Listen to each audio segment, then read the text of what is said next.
الحمد لله نحمده ونستعينه ونستغفره ونؤمن به ونتوكل عليه ونعوذ بالله من شرور أنفسنا ومن سيئات أعمالنا من يهده الله فلا مضل له ومن يضلله فلا هادي له ونشهد أن لا إله إلا الله وحده لا شريك له ونشهد أن سيدنا وسندنا ونبينا ومولانا محمدا عبده ورسوله أما بعد فأعوذ بالله من الشيطان الرجيم بسم الله الرحمن الرحيم وما أصابكم من مصيبة فبما كسبت أيديكم ويعفو عن كثير صدق الله مولانا العلي العظيم. محترم و مکرم میری پیاری ماؤں اور عزیز بہنوں، میں نے قرآن کریم کی ایک آیت کریمہ تلاوت کی. اس آیت کریمہ کا ترجمہ سن لیں. اور جو کچھ مصیبت تم کو پہنچتی ہے وہ تمہارے گناہوں کا نتیجہ ہے، اور جو کچھ مصیبت تم کو پہنچتی ہے وہ تمہارے ہاتھوں کی کمائی ہے. ہاتھوں کی کمائی یعنی تمہارے اعمال کا نتیجہ ہے. اور جو کچھ مصیبت تم کو پہنچتی ہے وہ تمہارے ہاتھوں کی کمائی ہے، یعنی تمہارے اعمال کا نتیجہ ہے، تمہارے گناہوں کا اثر ہے. وَيَعْفُو عَنْ كَثِيرٍ، اور وہ بہت سو سے معاف کر دیتا ہے، درگزر کر دیتا ہے. تو اس آیت کریمہ میں اللہ نے یہ پیغام دیا کہ زندگی میں جو بھی مصیبت آ رہی ہے، زندگی میں جو بھی تکلیف آ رہی ہے وہ سب تمہارے گناہوں کی وجہ سے. ہم دنیا کے اندر جو بھی کام کرتے ہیں، ہمارا ہر کام یا تو وہ گناہ ہوگا یا تو وہ نیکی کہلائے گا. ہمارا ہر عمل جو بھی میں کر رہا ہوں یا تو وہ کوئی گناہ کا کام ہوگا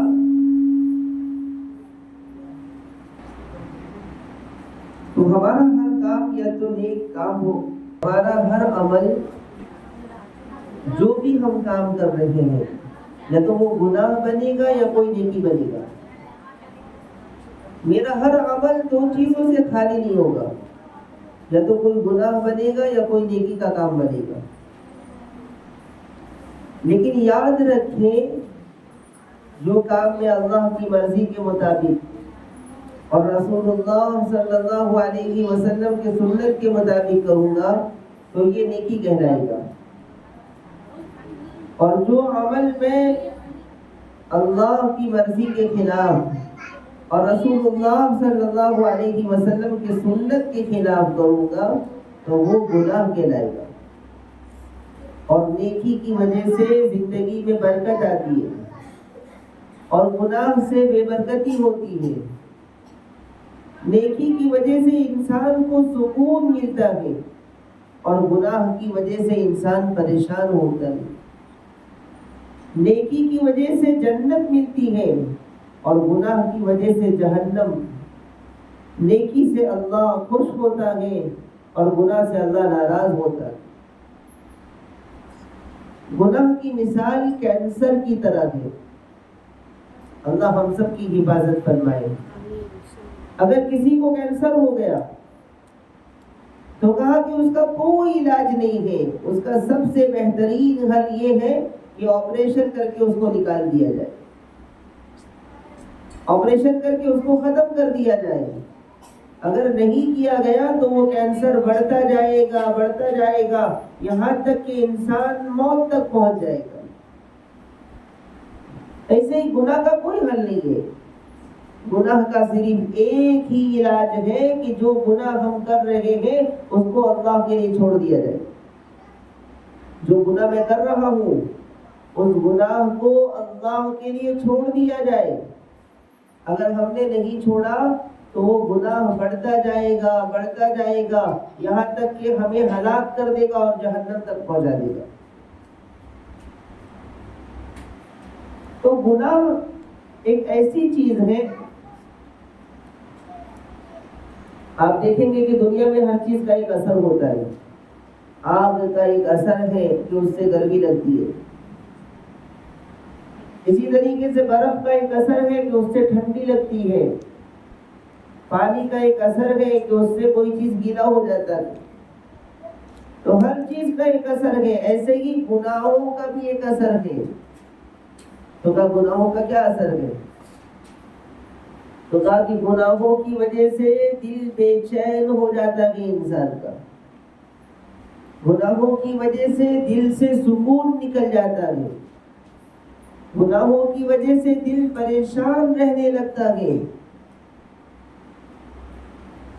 اور یاد رکھیں کہ اگر انسان کتنی بھی آزادی کے ساتھ گناہ کر لے، کتنے عیش کے ساتھ گناہ کر لے، کہ انسان بالکل اکیلے میں، تنہائی میں، بند کمروں میں، اے سی والے کمرے کے اندر بیٹھ کر کے گناہ کر رہا ہے اور کوئی اس کو منع کرنے والا نہیں ہے، کوئی اس کو روکنے والا نہیں ہے، کوئی اس کو سمجھانے والا نہیں ہے اور اس کی پکڑ کرنے والا نہیں ہے، اور کوئی انسان اتنے آرام سے گناہ کر رہا ہے اس کے باوجود بھی اس کا دل پریشان رہے گا. یہ گناہ کا اثر ہے کہ گناہ انسان کتنا بھی آرام سے کر دے، گناہ انسان کتنی بھی سہولت کے ساتھ کر لے، گناہ کی وجہ سے اس کا دل پریشان رہے گا، اس کے دل پر بوجھ رہے گا. تو یہ گناہ کا ایک اثر ہے. تو آج جو ہم پریشان ہیں، چاہے بیماری کی شکل میں ہو، چاہے وہ ٹینشن کی شکل میں ہو، چاہے وہ کسی دوسری مصیبت کی شکل میں ہو، یہ سب کا سب ہمارے گناہوں کا اثر ہے. اس لیے کہ اللہ نے گناہوں کے اندر ایک اثر رکھا ہے، اور وہ اثر کیا ہے؟ وہ ہمارے دل کو پریشان کرتا ہے. اس کی وجہ سے ہماری زندگی میں پریشانی آتی ہے. اس لیے سب سے پہلا کام ہمیں جو کرنا ہوگا وہ یہ کرنا ہوگا کہ سارے گناہوں کو چھوڑنا ہوگا. ایک انسان کینسر کا علاج کروا رہا ہے، گولی دوائیں سب استعمال کر رہا ہے، لیکن آپریشن نہیں کر رہا ہے. تو کہا کہ اس کا کینسر ختم نہیں ہوگا. کئی سال تک علاج کرتا رہے لیکن کینسر ختم نہیں ہوگا. کیوں؟ اس لیے کہ آپریشن کر کے اس کو نکالا نہیں ہے. تو ایسے ہی ہم کچھ بھی کر لیں، جب تک ہم گناہ نہیں چھوڑیں گے، جو گناہ کی عادت میرے اندر ہے، جب تک میں ان عادت کو نہیں چھوڑ دیتا تب تک میری زندگی میں سکون نہیں آئے گا، تب تک میری زندگی میں آرام نہیں آئے گا. اس لیے کہ سکون تو ملتا ہے اللہ کی یاد سے، سکون ملتا ہے اللہ کے ذکر سے. آج دیکھیں گے ہمارے معاشرے میں کتنے لوگ بڑے مالدار ہوتے ہیں، جن کے پاس بہت سارے پیسے ہیں، جن کے پاس بہت اچھا گھر ہے، جن کے پاس بڑی بڑی گاڑیاں ہیں، جن کے پاس سونے کے لیے بہترین پلنگ ہے، بہترین گادی ہے اور بہترین اے سی میں وہ سو رہے ہیں، لیکن اس کے باوجود ان کے دل کو سکون نہیں ہے، دل پریشان ہے، دل غمگین ہے.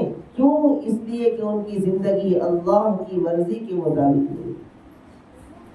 تو میری مائیں اور بہنیں، ہمیں اللہ کی مرضی کے مطابق زندگی بنانا پڑے گا، اور اس کے لیے سب سے پہلے ہمیں گناہ چھوڑنا پڑے گا. جب تک ہم گناہ نہیں چھوڑیں گے کامیاب نہیں ہو پائیں گے.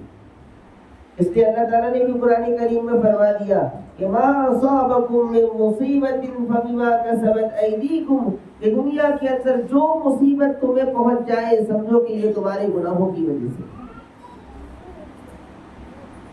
جو مصیبت بھی تمہیں آتی ہے، اللہ تعالیٰ سورۃ تغابن میں فرماتا ہے ما اصاب من مصیبت الا باذن اللہ، کہ یہ مصیبت میرے گناہوں کی وجہ سے تو ہے، لیکن مصیبت اللہ کے حکم سے آ رہا ہے.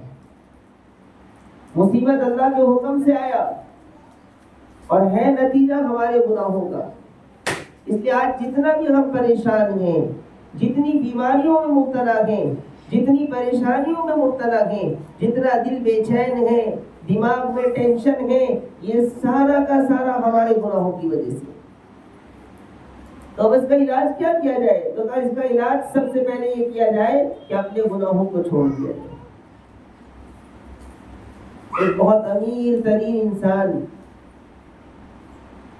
وہ شکایت کرنے لگا کہ میں بہت بڑا بزنس مین ہوں اور میرے پاس اتنے پیسے ہیں، اربوں پتی ہوں اور بڑے بنگلے ہیں، بڑی گاڑیاں ہیں، ساری سہولتیں ہیں، سارے ہر قسم کے آرام کی چیزیں میرے پاس موجود ہیں، لیکن پھر بھی مجھے نیند نہیں آتی، پھر بھی مجھے سکون نہیں ملتا، رات بھر پریشان رہتا ہوں۔ تو کسی اللہ والے نے اس سے کہا اس کی وجہ یہ ہے کہ میرے بھائی، سکون اللہ نے پیسوں میں نہیں رکھا، سکون اللہ نے بنگلے میں نہیں رکھا، سکون اللہ نے گاڑیوں میں نہیں رکھا، سکون اللہ نے دنیا کے سامانوں میں نہیں رکھا ہے، سکون تو اللہ نے اپنی یاد میں، اپنے ذکر میں رکھا ہے۔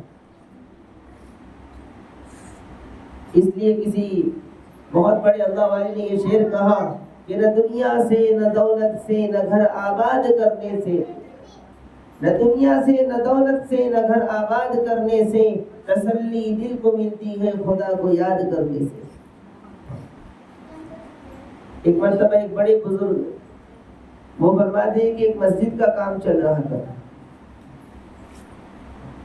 تو مسجد کا کام چل رہا تھا، وہ فرماتے ہیں کہ میں بھی گیا اور میں وہاں پر رکا تو مزدور بیچارے دھوپ میں کام کر رہے تھے، اور کام کرنے کے بعد دوپہر میں تھوڑا سا آرام کے لیے انہوں نے چھٹی کی، تو اس میں سارے مزدور کھانا کھانے لگے، کھانے سے فارغ ہونے لگے، تو میں نے دیکھا کہ ایک مزدور بالکل سوکھی روٹی اور ایسا کھانا کھانے کے بعد وہ دھوپ میں کنکریوں کے اوپر اپنا سر رکھ کر کے آرام سے سکون کی نیند سو گیا۔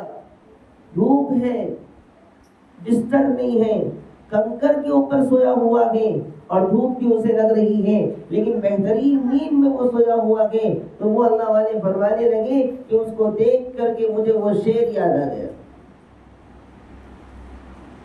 کہ کتنی تسکین ہے وابستہ تیرے نام کے ساتھ۔ تسکین یعنی سکون۔ اے اللہ کتنی تسکین ہے وابستہ تیرے نام کے ساتھ، نیند کانٹوں پہ بھی آ جاتی ہے آرام کے ساتھ۔ تو جو اللہ کا بن گیا وہ انسان جھونپڑے میں بھی ہے، سوکھی روٹی کھاتا ہے، پہننے کے لیے کپڑے نہیں ہیں، سونے کے لیے بستر نہیں ہے، تب بھی اس کی زندگی سکون والی ہوگی اگر وہ اللہ کو یاد کرتا ہوگا۔ اگر آج ہماری زندگی پریشان ہے، ہم غمگین ہیں، دماغ میں ہمارے ٹینشن بھرا ہوا ہے، گھروں میں جھگڑے ہیں، گھروں میں بیماریاں ہیں، گھروں میں مصیبتیں ہیں، کوئی پریشانی ہے، تو یاد رکھیں یہ کہیں نہ کہیں ہمارے گناہوں کا اثر ہے، ہمارے گناہوں کا نتیجہ ہے۔ اللہ کا ایک قانون ہے، آپ دیکھیں گے میری بھائی اور بہنیں، کہ آج کے زمانے میں جتنی سہولتیں انسان کو ہیں اس سے پہلے کبھی نہیں تھی۔ کھانے کے معاملے میں اگر دیکھا جائے تو کھانے کی اتنی چیزیں آج ہیں جو اس سے پہلے کبھی نہیں تھی۔ پینے کے لیے دیکھیں ایسے ایسے جوس آج ہمارے پاس ہیں جو اس سے پہلے نہیں ملتے تھے، ایسے فروٹس ہیں جو پہلے زمانے میں نہیں ہوا کرتے تھے۔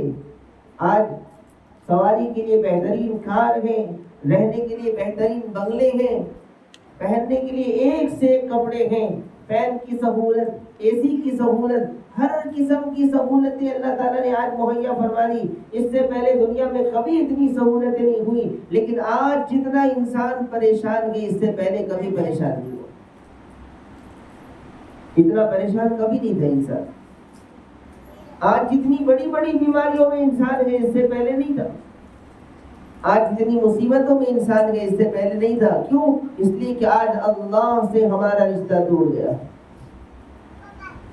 اللہ سے ہم دور ہو گئے، ہمارے دلوں میں اللہ کی عظمت نہیں رہی، ہمارے دلوں میں اللہ کی محبت نہیں رہی، ہمارے دلوں کے اندر اللہ کی یاد نہیں رہی تو جس کی وجہ سے آج ہم پریشانی کا شکار ہو گئے۔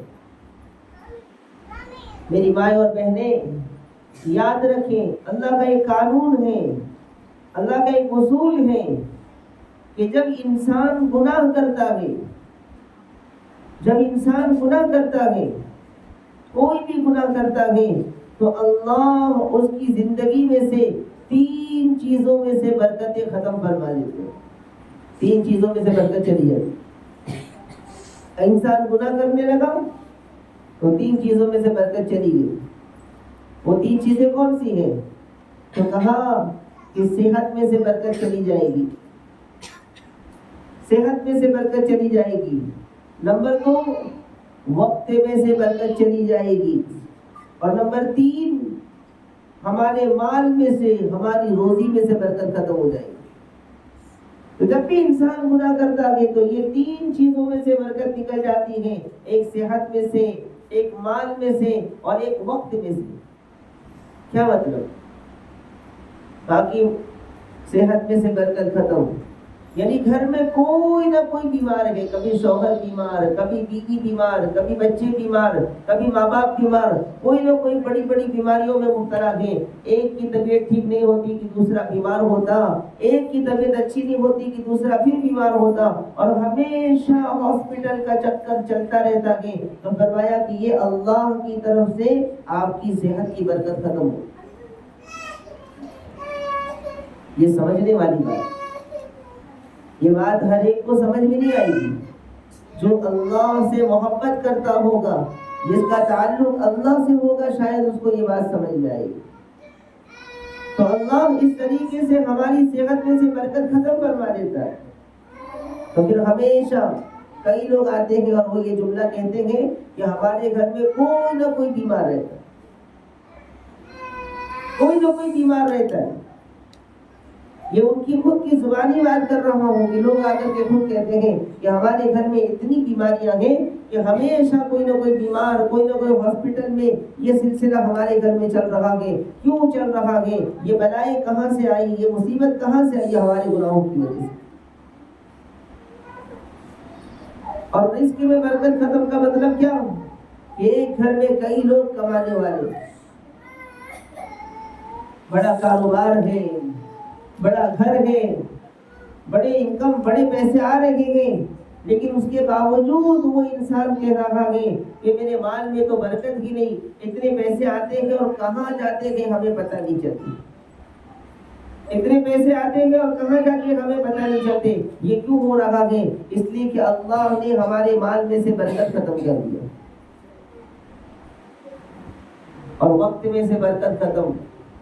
یہی روز شام میں سوتے وقت انسان یہ ارادہ کرتا ہے کہ آئندہ کل یہ کام کروں گا، آئندہ کل یہ کام کروں گا، لیکن کیسے دن ختم ہوتا ہے ہمیں پتہ ہی نہیں چلتا، اور میرا ایک کام بھی نہیں ہوتا۔ کیوں نہیں ہوتا؟ اس لیے کہ وقت میں برکت نہیں ہے، وقت میں برکت نہیں ہے۔ تو یہ کیوں ہو رہا ہے؟ یہ ہمارے گناہوں کی وجہ سے ہو رہا ہے، اور اللہ تعالیٰ نے اس آیت کریمہ میں فرما دیا وَمَا أَصَابَكُم مِّن مُّصِيبَةٍ فَبِمَا كَسَبَتْ أَيْدِيكُمْ، کہ جو بھی پریشانی تمہیں آتی ہے وہ تمہارے گناہوں کی وجہ سے۔ تو اگر ہمیں سکون کی زندگی چاہیے، آرام کی زندگی چاہیے، اگر اچھی زندگی چاہیے، تو ہمیں چاہیے کہ ہم اپنے تمام گناہوں کو چھوڑ کر کے اللہ سے جڑ جائیں، ورنہ ہم کبھی بھی سکون سے نہیں رہ سکتے۔ ہم پیسے تو جمع کر لیں گے، ہم بنگلے بنا لیں گے، ہم گاڑیاں خرید لیں گے، لیکن راتوں کی نیند ہمیں نصیب نہیں ہوگی، راتوں کا سکون نصیب نہیں ہوگا، راتوں کی نعمتیں ہمیں نہیں ملے گی۔ یہ کیوں؟ ہمارے گناہوں کی وجہ سے۔ بنی اسرائیل کے اندر ایک بہت بڑے بزرگ تھے۔ انسان کبھی کبھی گناہ کرتا ہے، اور گناہ کرتے کرتے یہ سوچتا ہے کہ میں تو گناہ بھی کر رہا ہوں اور میرے پاس مال بھی آ رہا ہے، یعنی میں گناہ بھی کر رہا ہوں اور پھر بھی میں اتنے پیسے کما رہا ہوں، میں گناہ بھی کر رہا ہوں اور پھر بھی میرے پاس اتنے سارے پیسے آ رہے ہیں، اتنے اچھے گھر ہیں، اتنی اچھی گاڑیاں ہیں، یہ سوچتا رہتا ہے۔ لیکن میری مائیں اور بہنیں، کبھی کبھی اللہ تعالیٰ ناراض ہو کر کے ان ساری چیزوں کو تو نہیں، لیکن اپنی عبادت سے محروم کر دیتا ہے انسان۔ تہجد سے محروم کر دیتا ہے، نماز سے محروم کر دیتا ہے، اور انسان کو لگتا ہے کہ میں اتنا گناہ کر رہا ہوں پھر بھی میری زندگی آرام والی ہے، مجھے کوئی تکلیف نہیں. یہ انسان سوچتا رہتا ہے. تو بنی اسرائیل کے اندر ایک بہت بڑے بزرگ تھے، وہ کسی گناہ کے اندر مبتلا ہو گئے. انسان کو شیطان نے بہکایا، اور وہ اللہ کے بہت بڑے عبادت گزار بندے تھے، لیکن اچانک سے کسی گناہ میں مبتلا ہو گئے. تو وہ گناہ بھی کرتے، اور گناہ کرتے ڈرتے بھی کہ یا اللہ میرے گناہوں کی وجہ سے تو مجھے اپنی نعمتوں سے محروم نہ فرما. یہ ڈرتے رہتے ہو. اور پھر وہ دیکھتے، غور کرتے، تو انہیں لگتا کہ میں گناہ بھی کر رہا ہوں اور میرے پاس مال بھی بہت ہے، پیسے بھی بہت ہیں، اور کوئی کمی نہیں ہو رہی ہے. تو ایک دن وہ دل میں سوچنے لگے کہ یا اللہ میں اتنا گناہ بھی کر رہا ہوں اور تیری ساری نعمتیں بھی مجھے مل رہی ہیں. تو اللہ تعالیٰ کی طرف سے آواز آئی، او میرے بندے تو یہ غلط فہمی میں مت رہے. تو وہ حیران ہو گئے کہ کیا آواز آ رہی. تو اللہ تعالیٰ کی طرف سے پیغام آیا کہ روزانہ رات میں جو تہجد میں اٹھ کر کے تو روتا تھا، اور تہجد میں اٹھ کر کے جو تو مجھ سے رو رو کر کے مانگتا تھا، میں نے اس گناہ کی وجہ سے تجھے اس سے محروم کر دیا.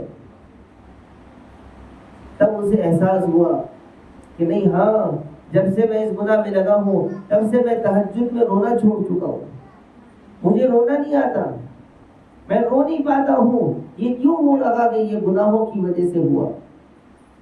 تو کہتے ہیں کہ اللہ کبھی کبھی مال نہیں چھینتا، کبھی کبھی اللہ زندگی کے اندر صحت نہیں چھینتا، بلکہ ہمارے گناہوں کی وجہ سے ہمیں اپنی نعمتوں سے، اللہ کی سب سے بڑی نعمت یہ ہے کہ انسان کو عبادت کی توفیق مل جائے، نماز کی توفیق مل جائے، تہجد کی توفیق مل جائے. اللہ ان چیزوں سے اس کو محروم کر دیتا ہے.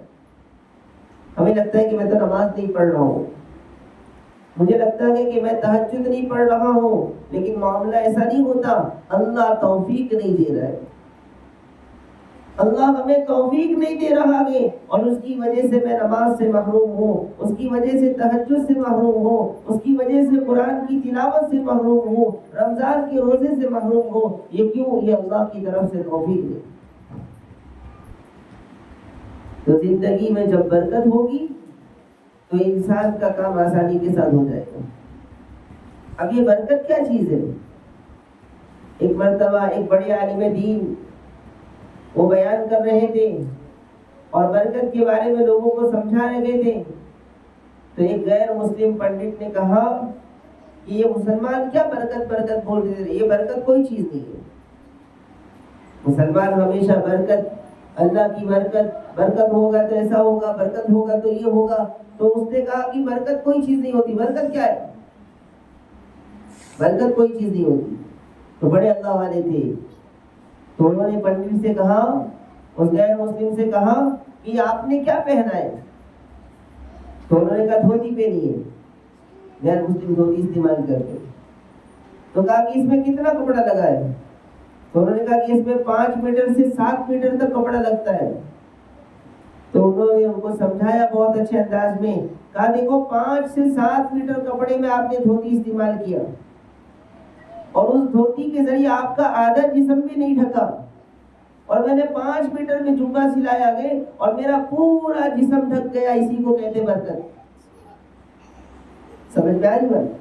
انہوں نے کہا اسی کو کہتے برکت کہ میرے 5 میٹر میں پورا جسم ڈھک گیا، تمہارے 7 میٹر میں آدھا جسم نہیں ڈھکا، پیر کا حصہ کھلا ہوا ہے. تو کہا کہ اسی کو کہتے برکت کہ 5 میٹر میں کام ہو گیا اور 7 میٹر میں آدھا کام بھی نہیں ہوا. تو یہ اللہ کی برکت، یہ ہے اللہ کی مدد، یہ ہے اللہ کی برکت. تو بہت زیادہ مانگنے کی ضرورت نہیں ہے، برکت مانگنے کی ضرورت ہے. برکت. بہت سی مرتبہ لوگ دعا دیتے ہیں اللہ تعالیٰ تمہیں لمبی عمر عطا فرمائے. عوام میں بہت مشہور ہے اللہ تعالیٰ تمہیں لمبی عمر عطا فرمائے. ہمارے استاد کہتے تھے یہ تو بد دعا ہے، یہ تو بد دعا ہے، یہ دعا نہیں ہے، یہ کوئی دعا اچھی نہیں ہے، یہ تو بد دعا تیرے سامنے والے کو کہ اللہ تعالیٰ تم کو لمبی عمر عطا فرمائے. لمبی عمر ہوگی گناہ زیادہ کرے گا، لمبی عمر ہوگی اللہ کی نافرمانی زیادہ کرے گا، لمبی عمر ہوگی بیماری پریشانی مصیبتیں بلائیں زیادہ آئیں گی تو وہ انسان کے لیے تو عذاب بنے گا. تو فرماتے تھے کہ یہ دعا دو کہ اللہ تمہاری عمر میں برکت عطا فرمائے، اللہ تمہاری عمر میں برکت عطا فرمائے. تو ہمیں بھی چاہیے کہ اگر ہم کسی کو دعا دیں تو برکت کی دعا دیں. کتنے لوگوں کی زبان سے سنتا ہوں اللہ تعالیٰ تمہیں لمبی عمر عطا، خوب لمبی عمر عطا، یعنی خوب زیادہ بیماری عطا فرمائے، خوب زیادہ پریشانی عطا فرمائے، خوب مصیبتیں عطا فرمائے. یہ یہی دعا ہوگی. تو لمبی عمر نہیں، اللہ تمہاری عمر میں برکت عطا فرمائے، اللہ تمہاری صحت میں برکت عطا فرمائے. برکت وہی کہ تھوڑے سے میں کام ہو جائے گا. تو ہمارے ایک استاد مثال دے کر سمجھاتے تھے کہ برکت یہ کہ ایک انسان کی عمر صرف 50 سال، 50 سال کی زندگی گزاری، اور 50 سال کی عمر میں وہ انسان نہ کبھی بیمار ہوا، نہ کبھی انسان ڈاکٹر کے پاس گیا، نہ کوئی گولی اور دوا استعمال کی، نہ وہ کبھی بیڈ پر آیا، نہ اسے بیڈ ریسٹ کی ضرورت پڑی، نہ وہ انسان کسی کا محتاج ہوا، نہ اس نے اپنی زندگی میں کوئی بڑے گناہ کیے، اور چلتے پھرتے صحت کی حالت میں وہ اللہ کو پیارا ہو گیا، دنیا سے چلا گیا. اور ایک انسان کی عمر 100 سال ہوئی، 100 سال کی عمر پائی ہوئی، اور 50 سال کے بعد اس کو بیماری شروع ہوئی. یہ بیماری وہ بیماری فلاں بیماری، اور یہ بیماری کی دوا وہ بیماری کی دوا فلاں بیماری کی دوا، اور 60 سال میں اور کمزور ہوا، اور 70 سال میں بیڈ پر آیا، اور 80 سال میں بالکل چلنے کی طاقت نہیں رہی، اور 90 سال کے اندر پیشاب پاخانہ بھی خود سے نہیں کرنے لگا. تو فرماتے ہیں کہ بتاؤ یہ 100 سال کی زندگی بہتر یا 50 سال کی زندگی بہتر؟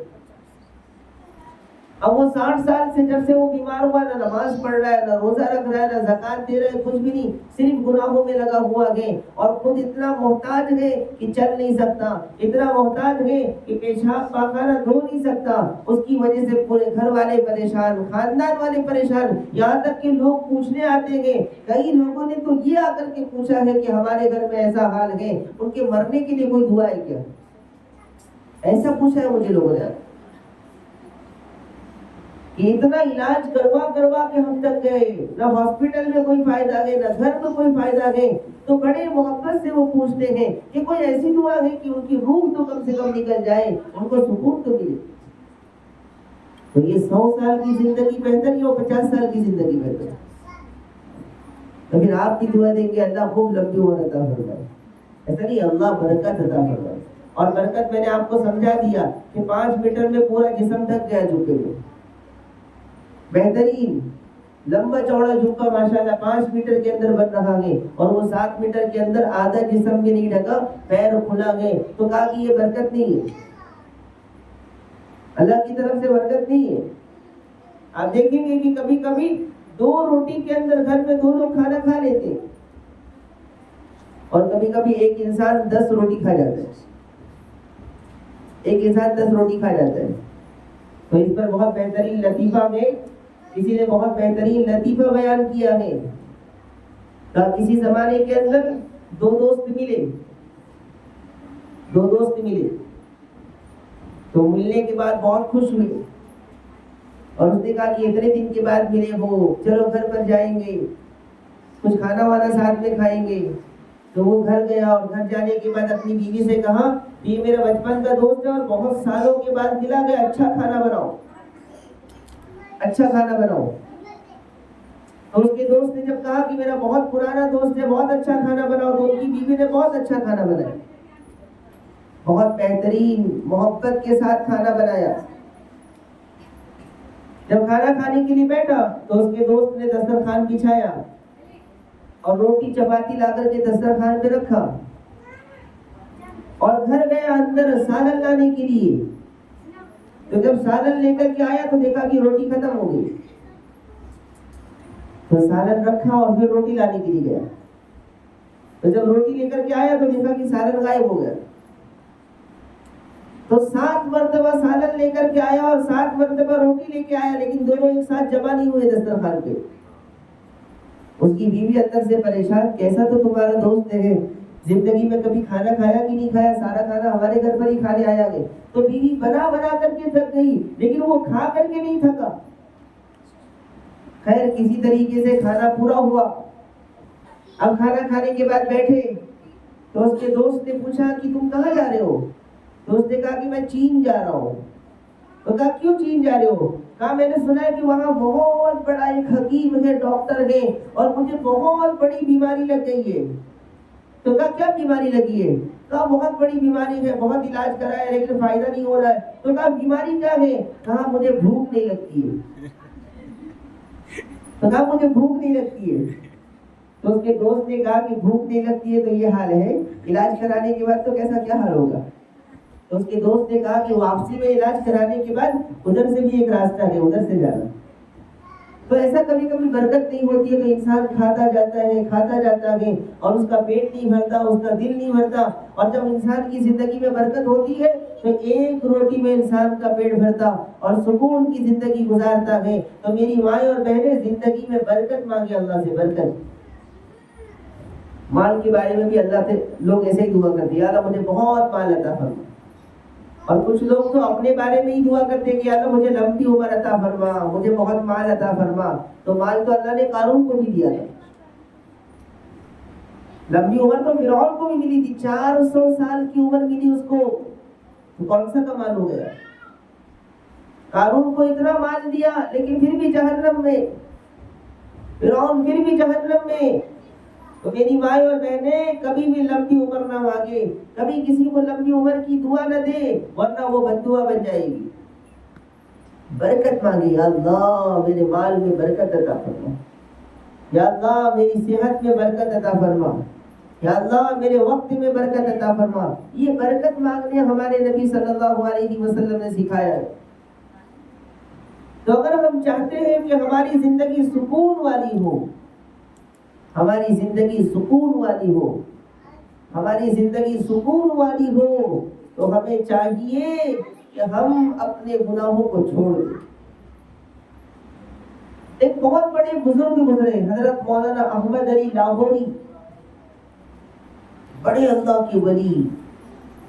آپ جب ان کی زندگی پڑھیں گے تو عجیب و غریب ان کی زندگی. سکھ تھے وہ، سکھ گھرانے سے تعلق رکھتے تھے، پنجاب کے لاہور پڑوس میں چلا گیا وہ. تو وہ فرماتے ہیں اپنی زندگی کا واقعہ بیان فرماتے ہیں کہ میں سکھ گھرانے سے تعلق رکھتا تھا، پہلے سکھ تھے، اللہ نے توفیق دی وہ مسلمان ہو گئے. مسلمان ہونے کے بعد ان کے دل میں آیا کہ میں مدرسے میں جاؤں. تو مدرسے میں پڑھنے کے لیے گئے لاہور میں، تو وہاں پڑھا. پھر وہاں سے پڑھنے کے بعد دارالعلوم دیوبند تشریف لے گئے. اور بہت غریب تھے، اس لیے کہ جب وہ ایمان لے آئے تو ان کے گھر والوں نے ان کو نکال دیا، ان کے گھر والوں نے ان کو الگ کر دیا. تو پڑھنے کے زمانے میں نہ کپڑے تھے، نہ کھانے کے لیے کوئی صحیح انتظام تھا، نہ رہنے کے لیے کوئی انتظام تھا. ایسے ہی مدرسے میں تکلیف کی زندگی سے وہ پڑھتے رہے اور زندگی گزارتے رہے. کچھ سال مدرسے میں گزر گئے تو لاہور کے بہت بڑے رئیس، بہت بڑے مالدار، سب سے امیر ترین انسان، اس کی ایک بیٹی تھی اور وہ بڑے اللہ والے تھے. امیر بھی تھے اور اللہ والے بھی تھے، مالدار بھی تھے اور اللہ سے جڑے ہوئے تھے. تو وہ ہمیشہ فکر مند رہتے تھے کہ یا اللہ میری ایک بیٹی ہے، میری ایک ہی بیٹی ہے، یا اللہ اس کے لیے ایسا بہترین جوڑا عطا فرما جو اس کی دنیا اور آخرت کے لیے کامیابی کا ذریعہ بنے. پورے لاہور کے اندر انہوں نے تلاش کیا لیکن کوئی ویسا لڑکا نہیں ملا ان کو. تو پھر کسی نے کہا کہ ہندوستان میں ایک بڑا مدرسہ ہے، وہاں جاؤ، ہو سکتا ہے وہاں کوئی مل جائے. تو وہ فرماتے ہیں کہ پھر میں دارالعلوم دیوبند پہنچا تو حضرت شیخ الہند مولانا محمود الحسن دیوبندی رحمۃ اللہ علیہ سبق پڑھا رہے تھے اور میں مدرسے میں گیا. تو میں نے مدرسے میں جا کر کے دیکھا تو میری نظر مولانا احمد علی لاہوری کے اوپر پڑی. تو وہ فرماتے ہیں کہ وہ لڑکے پر جب میری نظر پڑی تو میرا دل اندر سے بڑا عجیب سا ہوا. تو میں نے ان کے استاد سے کہا کہ حضرت آپ کے مدرسے میں پڑھنے والا یہ طالب علم ہے، میں چاہتا ہوں کہ میری بیٹی کا نکاح اس سے ہو. حضرت نے فرمایا کہ اگر تم چاہتے ہو اور بیٹی تمہاری ہے تو میں اس لڑکے سے اجازت لے لوں اگر وہ تیار ہو۔ تو ان کے استاد نے حضرت مولانا احمد علی کو بلایا اور پوچھا کہ بیٹا تمہارے لیے ایک رشتہ آیا ہے، تمہارے لیے ایک نکاح کا پیغام آیا ہے۔ تو وہ رونے لگے، زاروں قطار رونے لگے، چیخ چیخ کر رونے لگے، تڑپ کر کے۔ حضرت نے فرمایا کہ بیٹا کیا ہوا؟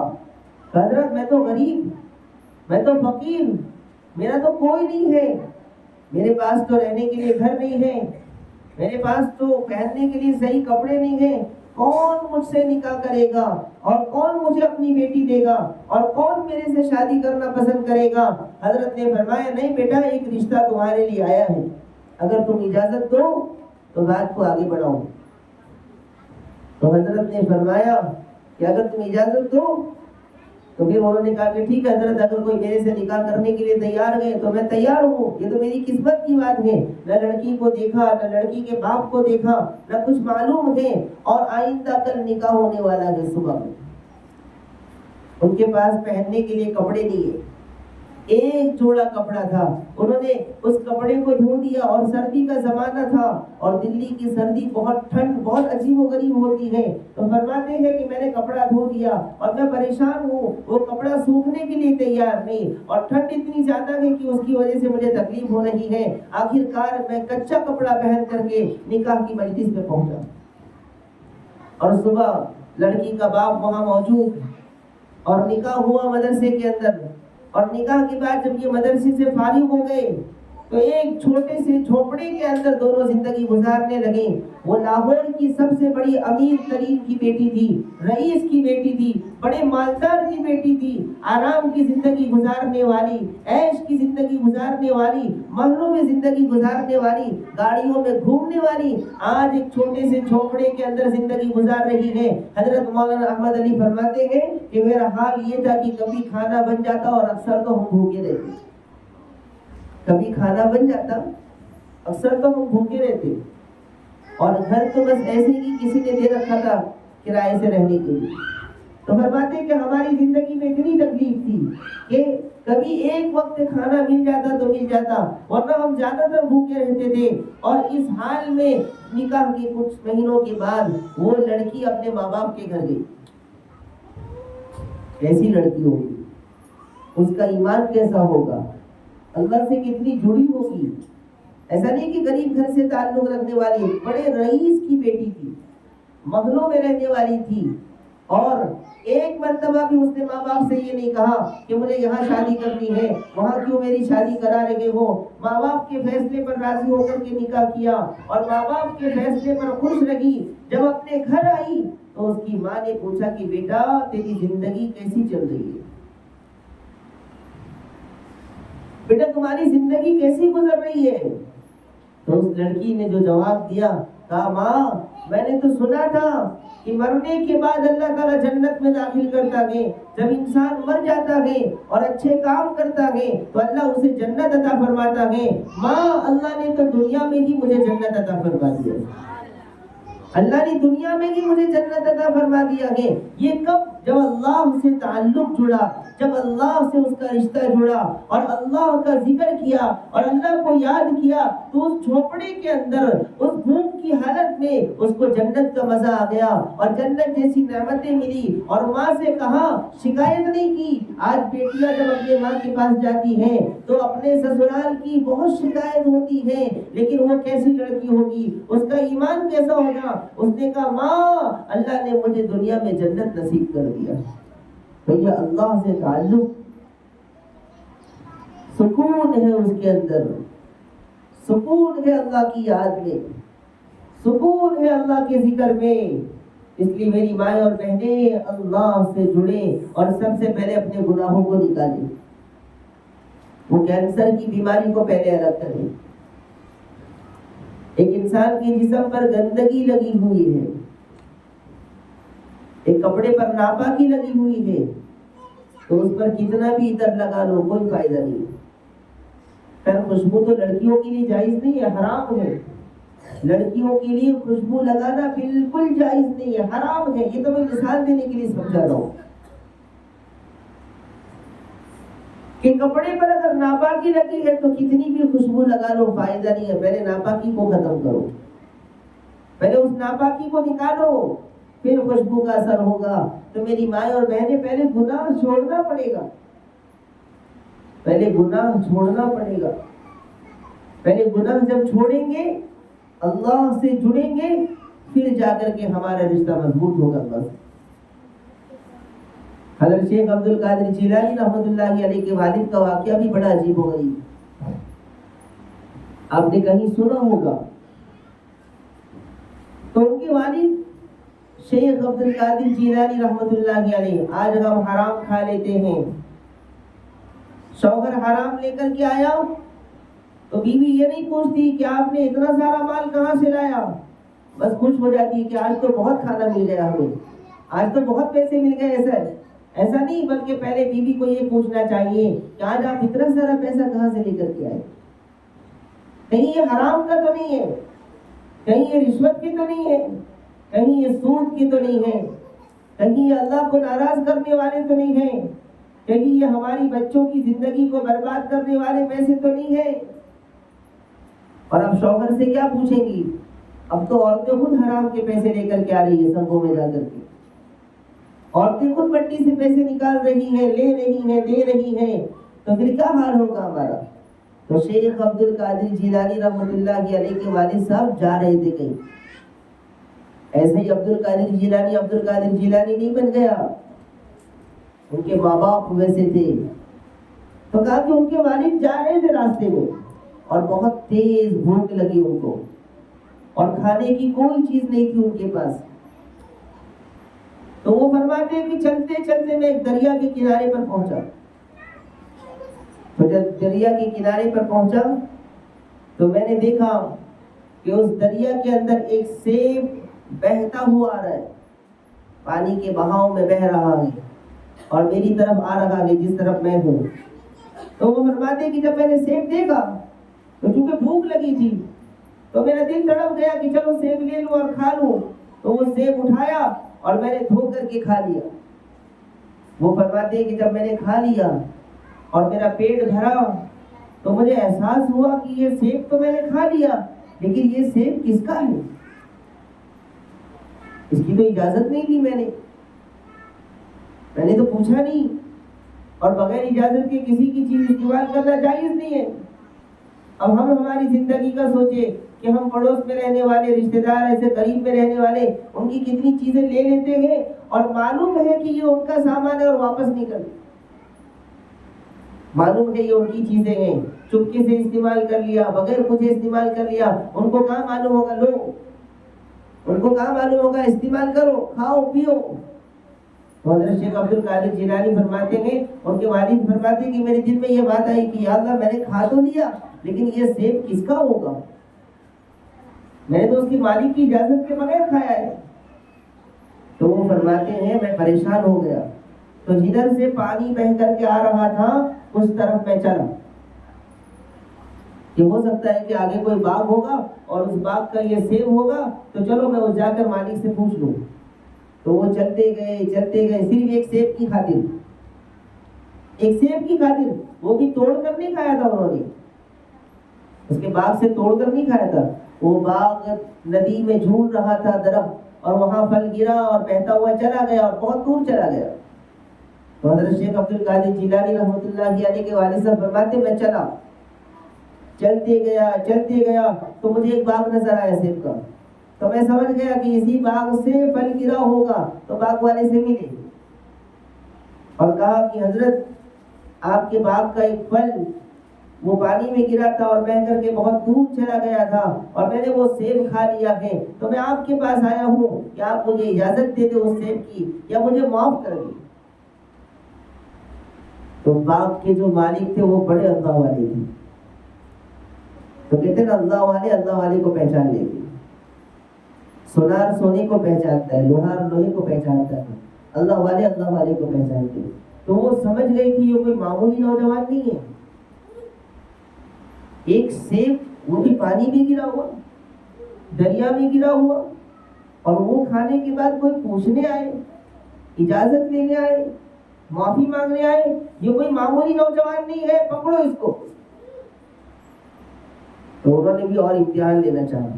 تو باغ والے نے کہا کہ بیٹا میں تجھے معاف کر دوں گا، لیکن میری شرط ہے۔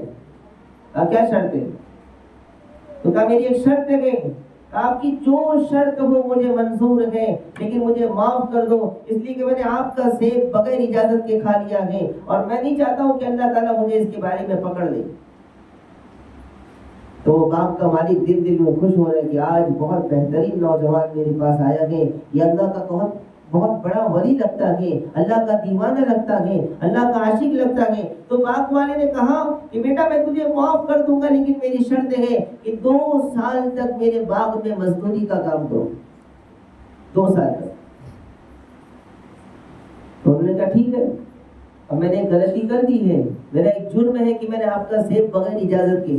ابھی آج کے زمانے کا کوئی ہوتا تو کہتا کہ ایک تو میں تم سے معافی مانگنے آیا ہوں، اور معاف کرنے کے بجائے اتنا بڑا ظلم کر رہے ہو میرے اوپر، تمہارا سیب تمہارے پاس رکھ کر دیکھ لیں گے آخرت میں۔ تو ان کے والد نے کہا کہ کوئی بات نہیں، میں آپ کا مجرم ہوں، میں نے آپ کا سیب کھایا ہے، آپ مجھے اگر 2 سال کی مزدوری کے بعد اگر معاف کر دیتے ہیں تو مجھے منظور ہے، میں 2 سال تک آپ کے پاس ملازمت کروں، مزدور بندی بغیر پیسے کے کام کروں گا۔ تو وہ ان کے باغ میں کام کرنے لگی، پانی ڈالنا، پھلوں کو دیکھنا، پھلوں کو توڑنا، پھلوں کو بیچنا، یہ پوری ذمہ داری ان کے اوپر تھی۔ تو 2 سال تک کرتے رہے، 2 سال کا زمانہ ختم ہو گیا۔ تو شیخ عبد القادر جیلانی کے والد صاحب باغ والے کے پاس گئے اور کہا کہ حضرت آپ نے تو کہا تھا کہ 2 سال تک میرے باغ میں کام کرو تو میں تم کو معاف کر دوں گا، اب 2 سال ختم ہو گیا تو مجھے معاف کر دے۔ اس باغ والے نے کہا کہ بیٹا میں معاف تو کر دوں گا، لیکن میری ایک اور شرط ہے۔ کہا کیا شرط ہے؟ آپ نے تو 2 سال کا کہا تھا۔ کہا 2 سال تو ہو گئے، آپ معاف کر دیں۔ کہا نہیں، ابھی ایک اور شرط ہے، اگر وہ تم نے مانا تو معاف کروں گا، ورنہ معاف نہیں کروں گا۔ عبد القادر جیلانی کے والد نے کہا ٹھیک ہے، مجھے منظور ہے۔ تو کہا کہ میری ایک بیٹی ہے، اس سے نکاح کرنا پڑے گا، لیکن میری بیٹی کیسی ہے پہلے سن لو۔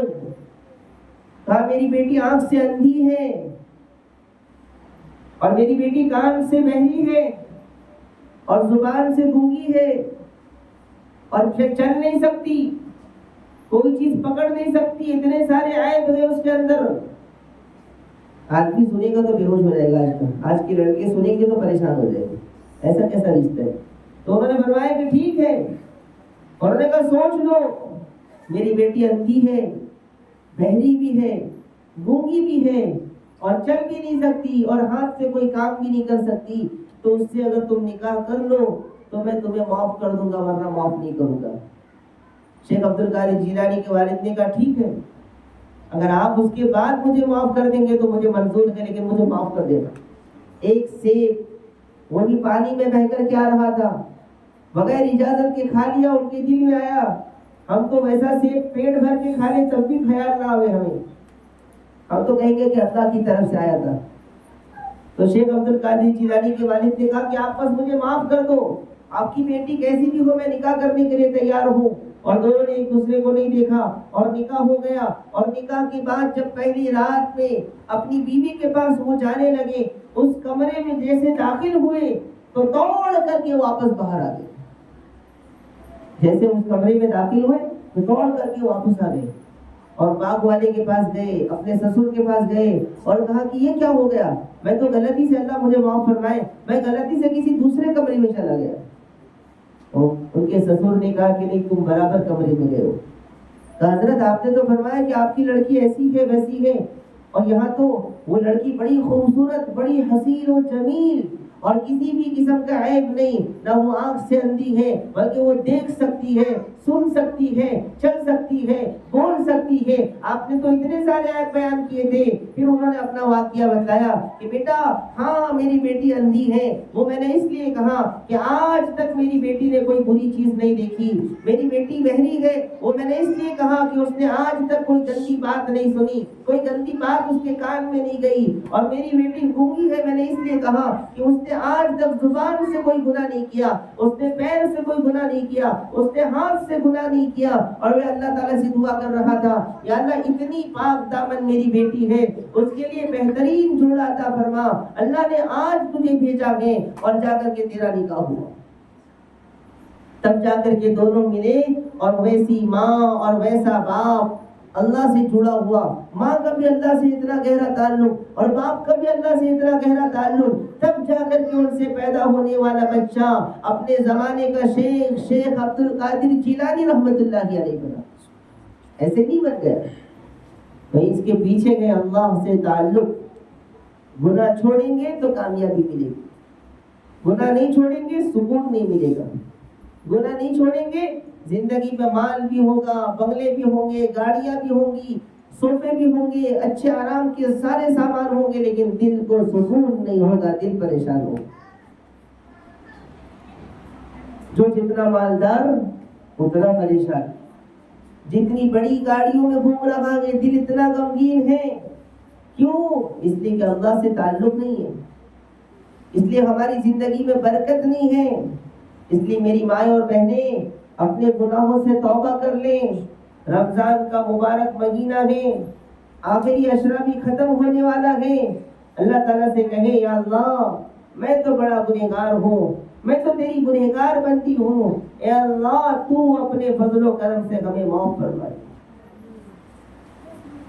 تو بغیر گناہ کے چھوڑے، جب تک ہم گناہ نہیں چھوڑتے ہیں، جب تک ہم اپنے گناہوں کو ختم نہیں کر دیتے ہیں، تب تک ہماری زندگی کے اندر سکون نہیں آ سکتا، ہماری زندگی میں برکت نہیں آ سکتی.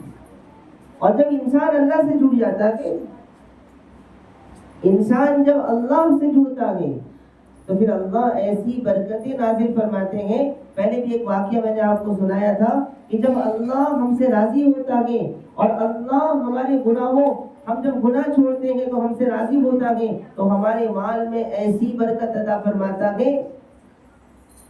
پھر وہ ایک صحابی کا واقعہ جو آپ کو سنایا تھا، ایک صحابی استنجا کرنے کے لیے دریا کے کنارے گئے تو وہاں پر ایک بل تھا، چوہے کا سوراخ تھا. تو وہ چوہا اس بل سے باہر آیا اور اس کے منہ میں سونے کے سکے تھے اور وہاں رکھا اور واپس اندر گیا. پھر بل سے باہر آیا اور پھر بل کے اندر گیا. واقعہ لمبا ہے، کئی مرتبہ اندر سے باہر نکلا اور سونے کے سکے لے کر کے آیا. اور وہ صحابی ہمارے نبی کے پاس گئے اور اللہ کے رسول صلی اللہ علیہ وسلم سے پورا واقعہ بیان فرمایا. تو آپ نے فرمایا کہ یہ تمہارے لیے اللہ کی طرف سے انعام ہے، استعمال کرو. تو آگے محدثین فرماتے ہیں کہ وہ تھے صحابہ کہ ان کا ایمان ایسا تھا کہ اللہ بلوں کے ذریعے ان کی مدد کرتے تھے. اور آج ہمارا حال یہ ہے کہ بلوں میں ہمارے پیسے چلے جاتے، ہمارے سارے پیسے بلوں میں جا رہے ہیں. کتنے بل ہمیں بھرنے ہیں، گیس بل، لائٹ بل، فلاں بل، میڈیکل بل، اسکول کا بل، ہزاروں قسم کی بل ہمارے پیچھے لگے ہوئے ہیں اور ہمارے سارے پیسے بلوں میں چلے جا رہے ہیں. یہ کیوں؟ اس لیے کہ برکت نہیں ہے. اور ہماری صحت کا تو یہ حال ہے کہ روزانہ گولی استعمال کرنا پڑتا. پہلے زمانے میں ایسا تھا کہ ایک انسان بوڑھا ہو گیا تو گولی اور دوا استعمال ہوتی تھی. اب تو بچپن سے جوان ہے، مضبوط ہے اور روزانہ استعمال ہو رہی ہے گولی، روزانہ استعمال ہے دوا. یہ ہمارے گناہوں کی وجہ سے ہے. ایک بہت بہترین واقعہ لکھا ہے کسی کتاب کے اندر کہ پتہ چلا کہ پڑوس ملک میں ایک انسان ہے جس کی عمر 120 سال، ابھی کا واقعہ، بہت پرانا واقعہ نہیں. تو کہا کہ 120 سال اس کی عمر تھی. تو لوگ اس سے ملنے جاتے تھے، لوگ اس کو دیکھنے جاتے تھے. تو کہا کہ کچھ لوگ جب وہاں پہنچے تو انہوں نے کہا کہ چلو وہ 120 سال جس کی عمر ہے، چلو دیکھا جائے کہ وہ کیسا انسان ہے. تو لوگ گئے ملنے کے لیے اور مشہور تھا کہ 120 سال عمر ہے اور چلتا پھرتا ہے انسان. تو لوگ ملنے کے لیے گئے تو دیکھا کہ ایک چارپائی کے اوپر ایک انسان، ایک بوڑھا انسان پڑا ہوا ہے. تو وہ جب ملنے کے لیے گئے تو انہوں نے سوچا کہ شاید یہی وہ انسان ہے. اس کے گھر میں پہنچے، اس کے پاس بیٹھے اور بہت محبت کے ساتھ، ادب کے ساتھ، پیار کے ساتھ بات کرتے رہے. تو وہ یہ سمجھ رہے تھے کہ 120 سال جس کی عمر کے یہ وہی انسان ہے. تو بہت محبت سے بات کر رہے تھے. پھر انہوں نے پوچھا کہ آپ ہی وہ شخص ہیں؟ کہا وہ میں نہیں ہوں. تو کہا آپ کون ہیں؟ کہا میں تو ان کا لڑکا ہوں. تو کہا آپ کے والد صاحب کہاں ہیں؟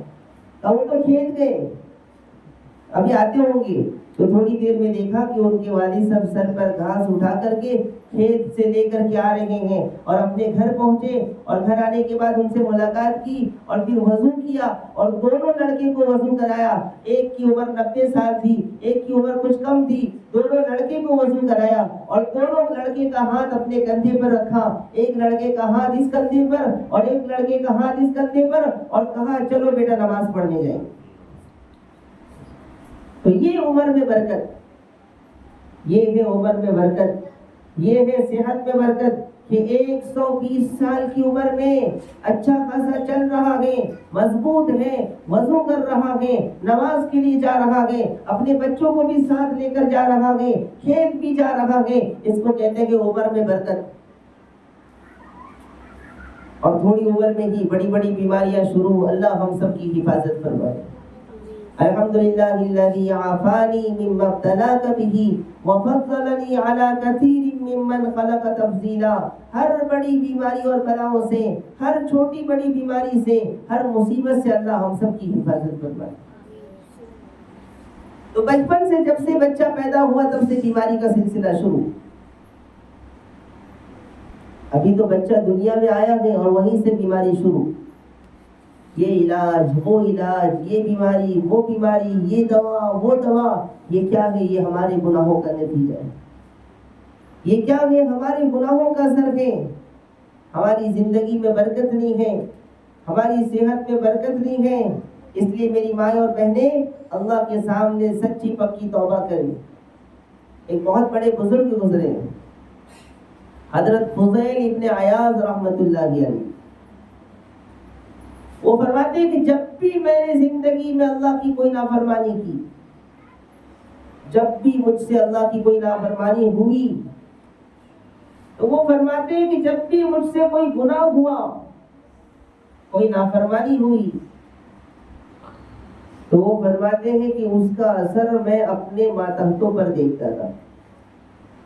کیا مطلب؟ وہ فرماتے ہیں کہ جب بھی میں اللہ کی نافرمانی کرتا تو میں دیکھتا یا تو بیوی میری نافرمانی کرتی، یا تو میری اولاد میری نافرمانی کرتی، یا میرا غلام میری نافرمانی کرتا، یا میرا جانور میری نافرمانی کرتا. تو وہ فرماتے ہیں کہ میں اگر اللہ کی نافرمانی کر رہا ہوں تو میری بیوی میری نافرمانی کرے گی. اگر بیوی اللہ کی نافرمانی کر رہی ہے تو شوہر اس کی نافرمانی کرے گا، اولاد اس کی نافرمانی کرے گا. اگر بیوی اللہ کی نہیں مان رہی ہے تو شوہر اس کی نہیں مانے گا. بہت سی عورتوں کی یہ شکایت ہوتی ہے کہ میرا شوہر میری بات نہیں مانتا. بہت سے لوگوں کی یہ شکایت ہے. ماں باپ بھی کہتے ہیں کہ اولاد میری بات نہیں مانتی، شوہر کہتا ہے بیوی میری بات نہیں مانتی، بیوی کہتی کہ شوہر میری بات نہیں مانتا. اس کی وجہ کیا ہے؟ کہ ہم اللہ کی نہیں مان رہے ہیں تو بندہ میری نہیں مان رہا ہے. جب میں اللہ کی مانوں گا، جب میں اللہ کے حکم پر چلوں گا، جب میں نبی کی سنت پر چلوں گا، تو جب میں اللہ کی مانوں گا تو لوگ میری مانیں گے. جب میں اللہ کی نہیں مانوں گا تو شوہر بھی نہیں مانے گا، بیٹا بھی نہیں مانے گا، بیٹی بھی نہیں مانے گی. اللہ ہمارے بچوں کو نیک بنائے، اللہ ہم سب کو نیک بنائے، اللہ ہم سب کے دلوں میں اپنی محبت پیدا فرمائے. ہر گناہ سے اللہ ہماری حفاظت کرے. تو آج یہ حال ہے ہمارے گناہوں کی وجہ سے. تو اللہ تعالیٰ نے اس آیت کریمہ میں بہت پیاری آیت کریمہ ہیں، سمجھنے کی ضرورت ہے. ما اصابکم من مصیبت فبما کسبت ایدیکم، کہ جو کچھ تم کو مصیبت پہنچتی ہے، جو کچھ تکلیف پہنچتی ہے، وہ تمہارے گناہوں کی وجہ سے. اس لیے ہر وقت ہمیں استغفار کرنا چاہیے، ہر وقت ہمیں توبہ کرنا چاہیے، اللہ سے معافی مانگنی چاہیے، صبح میں 100 مرتبہ اور شام میں 100 مرتبہ۔ بہترین ہے کہ انسان 100 مرتبہ صبح شام استغفر اللہ پڑھے، تاکہ ہمارے سارے گناہ معاف ہو جائیں۔ اور جب ہمارے گناہ معاف ہوں گے تو ہماری صحت میں برکت، ہماری عمر میں برکت، ہمارے مال میں برکت، ہماری روزی میں برکت، یہ پھر ہمارا حال ہو جائے گا۔ اور نہیں تو پھر ہماری زندگی مصیبتوں میں، پریشانی میں، بلاؤں میں، ٹینشنوں میں چلتی رہے گی۔ اس لیے میری مائیں اور بہنیں، آج کا یہی پیغام ہے کہ آج اپنے تمام گناہوں سے اللہ کے سامنے معافی مانگیں۔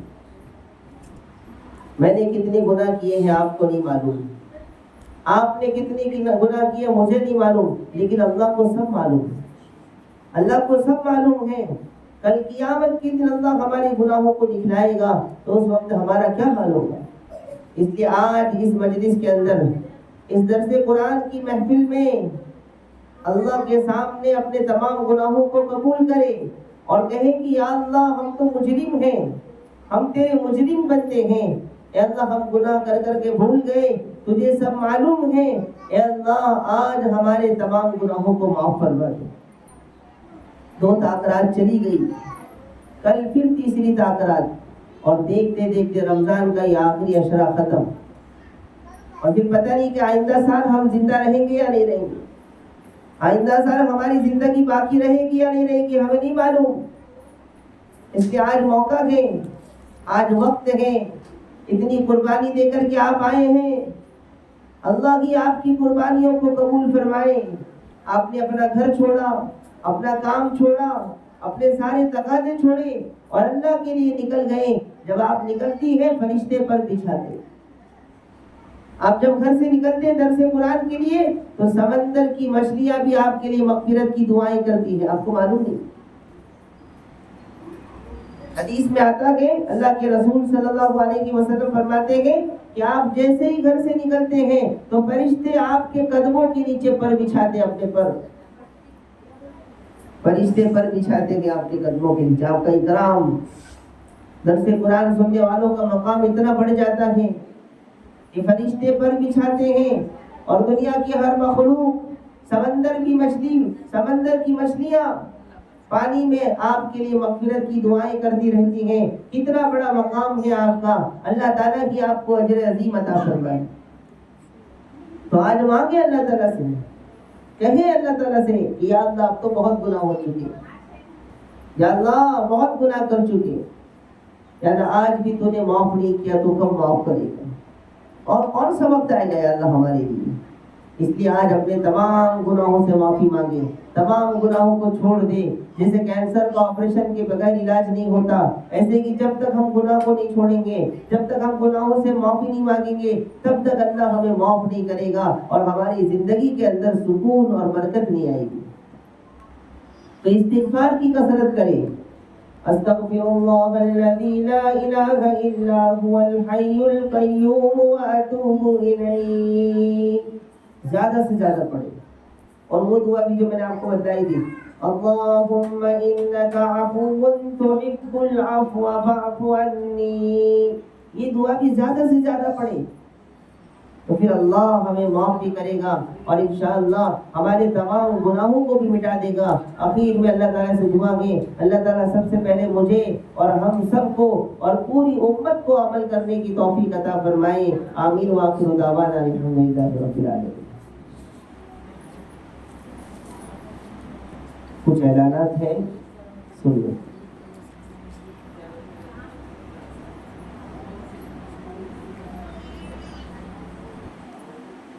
ایک سوال یہ ہے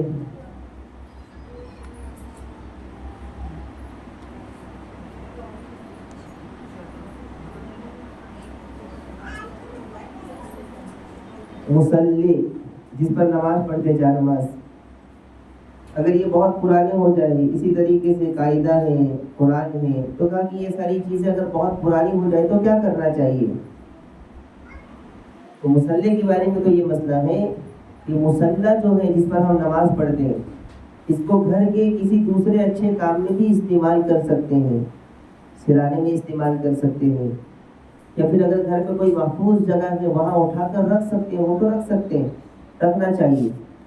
اور نہیں تو پھر ایسی چیزوں کو جلا کر کے اس کو کہیں دفن کر دینا چاہیے تاکہ اس کی راکھ بھی ادھر ادھر اس کی بے ادبی نہ ہو. اور قاعدے اور قرآن کے بارے میں یہ ہے کہ اس کو تو محفوظ رکھنا چاہیے. اگر قاعدہ بہت پرانا ہو گیا، گھر میں قرآن ہے بہت پرانا ہو گیا، اس کے کاغذ پھٹنے لگے، تو کہا کہ یا تو پھر اس کو محفوظ رکھا جائے، اس کی بے ادبی نہ ہو. اور اگر نہیں ہے، گھر میں اس کی بے ادبی ہو رہی ہے، بہت سالوں سے پڑا ہوا ہے، بہت زیادہ ہے، تو کہا کہ اس کو اچھے طریقے سے باندھ دیا جائے ایک پلاسٹک کے اندر، اور اس میں ایک پتھر ڈال دیا جائے اور اس کو پانی میں ڈال دیا جائے، کسی ندی کے اندر، کسی نہر کے اندر ڈال دیا جائے، یا کہیں دفن کر دیا جائے ایسی جگہ پر جہاں اس کی بے ادبی نہ ہو. اسی طریقے سے ایک اور سوال یہ ہے کہ مرحومین کو ایصال ثواب کا کیا طریقہ ہے، کیسے ایصال ثواب کیا جائے؟ بڑے لوگ کہتے ہیں کہ کھانے کو بناؤ، ان کے لیے کھانا بناؤ، تو ہم لوگ منع کرتے ہیں پھر بھی وہ نہیں مانتے. یہ رواج ہے ہمارے معاشرے میں ایصال ثواب کا کہ ان کو جو پسند تھا وہ کھانا بناؤ اور ان کے لیے کھانا رکھو اور ان کے لیے فلاں چیزیں رکھو. یہ طریقہ یہ باطل طریقہ ہے، یہ شریعت کا طریقہ نہیں، یہ غیروں کا طریقہ ہے. ایصال ثواب کا یہ طریقہ قرآن و حدیث کا طریقہ نہیں ہے، سنت کا طریقہ نہیں، یہ باطل طریقہ بھی، اس کو چھوڑنا چاہیے. تو کہا کہ ایصال ثواب کیسے کریں؟ تو کہا ایصال ثواب کا طریقہ یہ ہے کہ ان کے لیے کچھ پڑھ کر کے یا کچھ کر کے بخش دیا جائے. قرآن پڑھ کر کے ان کے لیے ثواب پہنچایا جائے، مدرسے کے بچوں سے قرآن پڑھوا کر کے ثواب پہنچایا جائے، یا ان کے لیے دعا کی جائے. آپ صرف دعا کریں گے یا اللہ ان کی مغفرت فرما، ان کے حال پر رحم فرما، تو بھی ثواب پہنچے گا. آپ ایک مرتبہ سبحان اللہ پڑھیں گے اور ان کے نام پر ثواب پہنچائیں گے تو پہنچ جائے گا. یا اسی طریقے سے ان کے لیے کوئی ایسا ایصال ثواب کریں، ان کے نام سے مدرسے میں قرآن دیں، ان کے نام سے مدرسہ بنوائے، ان کے نام سے مسجد بنوائے، ان کے نام سے مصلی دے. تو اس طریقے سے بھی مرحومین کو ایصال ثواب کر سکتے ہیں، اور دعاؤں کے ذریعے بھی اور قرآن کی تلاوت کے ذریعے بھی کر سکتے ہیں. ان کے نام سے کنواں بنوا دے، ان کے نام سے نہر جاری کروا دے. لیکن یہ کھانا بنانے کا طریقہ، یہ طریقہ شریعت کا نہیں ہے، یہ غیروں کا طریقہ ہے، اس سے بچنا چاہیے. اسی طریقے سے مرحوم نثار احمد چلے گاؤں، ان کی مغفرت کے لیے دعا کرنا ہے. اللہ تعالیٰ ان کی مغفرت فرمائے، ان کے درجات کو بلند فرمائے. اور اسی طریقے سے اس سے پہلے جتنے بھی مرحومین کے نام لیے گئے ہیں ان سب کی اللہ تعالیٰ بال بال مغفرت فرمائے، اور جتنے لوگ بیمار ہیں سب کو شفائے کلی نصیب فرمائے. جن کے اندر بری عادتیں ہیں ان کی ساری بری عادت کو ختم فرمائے. جو بے اولاد ہیں ان کو اولاد عطا فرمائے، اور جو بے نکاح ہیں ان کے لیے پاک دامن جوڑے کا انتظام فرمائے. دعا.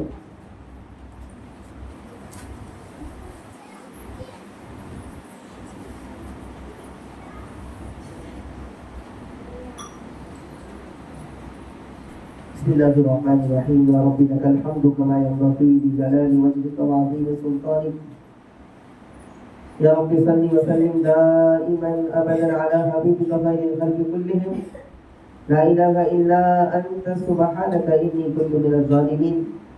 ربنا ظلمنا انفسنا وان لم تغفر لنا وترحمنا لنكونن من الخاسرين. اے اللہ ہم سب کے گناہوں کو معاف فرما دے. اے اللہ ہم سب کے خطاؤں سے درگزر فرما دے. اے اللہ ہم تیرے مجرم بندے ہیں، تیرے ناپاک بندے ہیں، تیرے پاپی بندے ہیں. اے اللہ ہماری پوری زندگی گناہوں والی ہے، پوری زندگی تیری نافرمانی والی ہے. اے اللہ رات کی اندھیریوں میں، دن کے اجالوں میں بہت سے گناہ ہم نے کیے ہیں. اے اللہ گناہ کر کے تھک چکے ہیں، ناپاک ہو چکے ہیں، گندے ہو چکے ہیں. اے اللہ اگرچہ ہم گندے ہیں لیکن تیرے بندے ہیں. ہم سب کی مغفرت فرما، ہم سب کی مغفرت فرما، ہم سب کی مغفرت فرما. اے اللہ جو بیمار ہیں انہیں شفائے کلی نصیب فرما، جو پریشان حال ہیں ان کی پریشانیوں کو دور فرما، جو مقروض ہیں غیب سے ان کے قرض کے پورا ہونے کی شکلیں اور صورتیں پیدا فرما. اے اللہ، اے اللہ ہمیں مانگنا نہیں آتا، اے اللہ اپنے فضل و کرم سے ہمیں تمام چیزیں عطا فرما. اے اللہ ہمارے گناہوں کی وجہ سے ہمیں اپنی عبادت سے محروم نہ فرما۔ اے اللہ ہمارے گناہوں کی وجہ سے ہمیں نماز سے محروم نہ فرما، تہجد سے محروم نہ فرما، اپنی نعمتوں سے محروم نہ فرما۔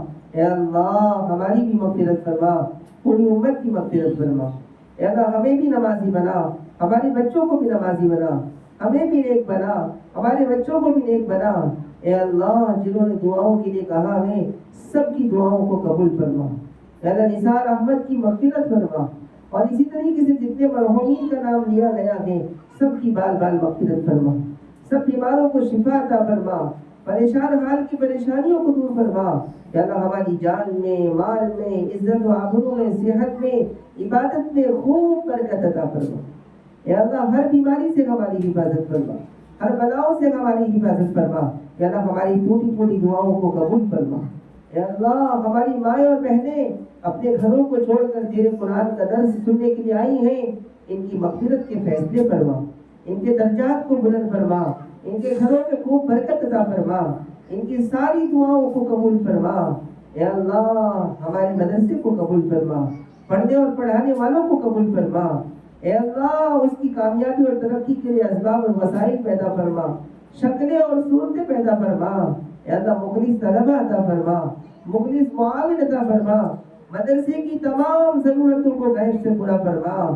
اے اللہ ہمیں حرمین شریفین کی زیارت نصیب فرما، حج عمرے کی توفیق نصیب فرما، ایمان پر باقی رکھ اور ایمان پر ہمیں موت نصیب فرما۔ یا اللہ ہماری تمام دعاؤں کو اپنے فضل و کرم سے قبول فرما۔ جزا اللہ عنا محمد ما هو اهله صلی اللہ علیہ وسلم برحمتہ۔